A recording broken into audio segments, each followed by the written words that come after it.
shall be the policy of this nation to regard any nuclear missile. Hi, this is Dodger, and you are watching my review of X-Men First Class. X-Men First Class. I saw this as a midnight showing. I really wanted to get this review up the next day, but it just didn't happen. So, here it is. Again, this will be formatted in a short summary, and then I'll talk about design and acting and writing and all of that, and then I'll give you guys a spoiler alert, tell you to leave if you don't want to be spoiled, and I'll expand more on the storyline and talk more about things that I liked and didn't like about it. So, for a summary. So, X-Men First Class is an origin story of sorts. It's detailing the beginnings of the mutant revolution with Professor X and Magneto. It's during the Cuban Missile Crisis, and it sets the stage for the 3 X-Men movies that have already come out. Not Wolverine, that movie does not exist, it's not real, and we're gonna move on. So now, before I begin to talk about the movie, you should know that I really enjoyed it, that I thought it was a lot of fun to watch, and I'm really glad that I saw the midnight showing because, let's be honest, you have to see it in a room filled with nerds that are gonna get all of the jokes.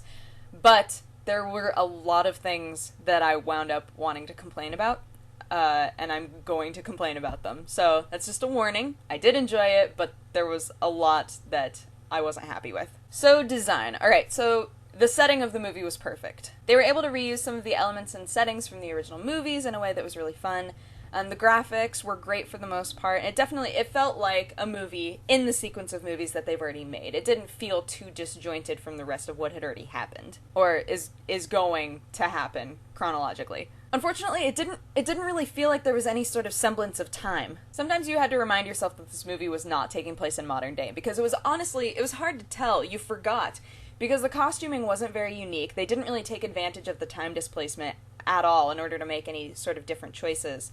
The only time that I saw like the year that they were in, was with the bad guys. They made it very, very obvious, but obvious in almost a like Austin Powers way. Normally in a period play or a movie, I pay a lot of attention to the set decor and the props and the costumes because I love seeing the way that they act that out and the choices that they make. And I think that you could have taken almost everything in this movie, plopped it into a modern day movie, and no one would have noticed a thing. I'm not saying that it has like an extremely negative effect on the viewing of the movie at all, but it winds up not feeling quite as connected to the other movies that are to come. Also, it just feels kind of lazy, unfortunately. Although, Charles Xavier did use the term groovy quite a few times. My absolute favorite thing was that in this movie, they had, like, very rudimentary versions of some of the machines that are to come. Machines that we've seen in the other movies, which was so cool. It did give you, like, more of a sense of history within the universe that they've constructed for the movies. Now, as for acting and the dialogue, some of the acting was really great. And Michael Fassbender, like, every time he was on the screen, he played Magneto. Every time he was on screen, you were looking at him. Like, he was great. The kinship between X and Magneto was so honest. It was really great, but it felt like they had this great marble rye bread, but the writers weren't really sure how to make a really good sandwich with it. Most of the side actors weren't great. It was kind of obvious next to some of the great actors that they did have, unfortunately. In a movie like X-Men, you assume that there's going to be a certain amount of cheese. You assume that there are going to be plenty of those fan service lines, the lines that make everybody in the theater go, ooh! I was one of them. I laughed. I whooped. I made a few of these gestures. My point in all of that being that a lot of the defense for the dialogue in this movie was, but didn't you see they made a bald joke about Professor X? To which you have to respond, yes, but that doesn't make it good writing. The fan service in this movie was great. It was really well planned out. They did a lot with it. But unfortunately, it didn't feel like it saved the dialogue. If anything, it kind of brought everything down a little bit. Okay, so now, this is your spoiler alert. This is your warning. If you don't want to hear some possible spoilers or more of an expanded version of the storyline, feel free to click back now.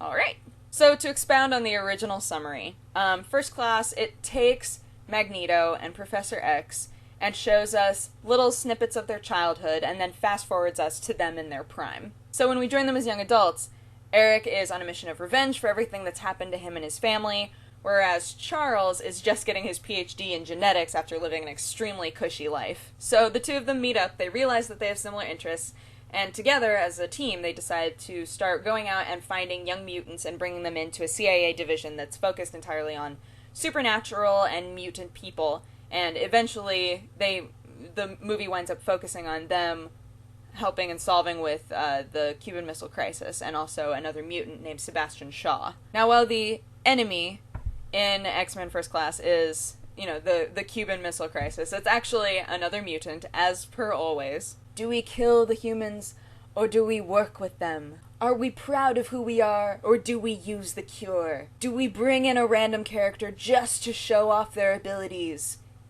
Yes. Then there were those awesome moments where I looked at Azazel and Mystique and said, someday you two are gonna bang, and that's kind of weird. By the way, there's absolutely no lead into that. There was this moment where she was being really real and honest with herself and was saying, you know, I hate the way that I look and no one will ever date me as I am, looking how I am, or find me beautiful. And then they did a jump cut to Azazel and you were like, oh, well maybe later in the movie there's going to be a moment where they see one another and she's like, you have wonky skin too, and then they high five and then you're like, oh, I see the beginning, I see the buds of something later. No. Never happened. It never happened. They never once made eye contact, I don't think. There's also this horrible scene in which the recruits are all, like, partying and hanging out, and they decide in a really forced, weird fashion that they're going to start showing each other their abilities and talking about what they want their names to be. There's also this horrible, horrible editing choice in which Kevin Bacon's character shows up, says one line about slavery, and then they jump cut to the darkest person of color in the group.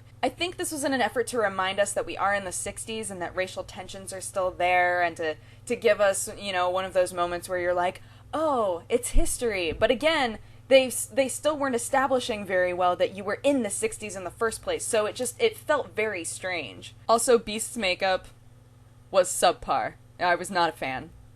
Just throwing that out there since we're in the spoiler section, I was not a fan of Beast's makeup.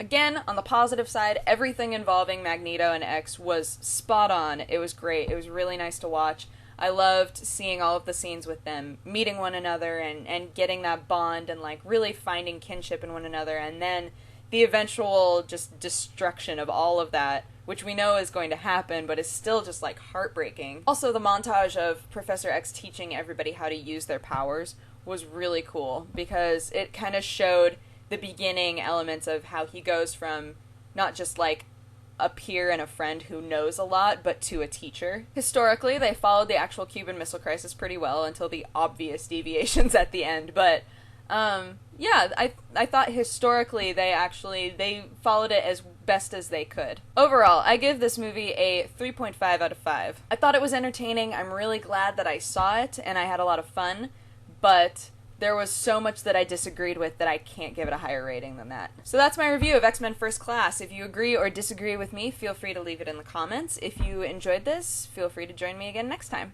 Okay, hope you guys have a good day. Bye-bye. Listen to me very carefully, my friend. Killing will not bring you peace. Peace was never an option.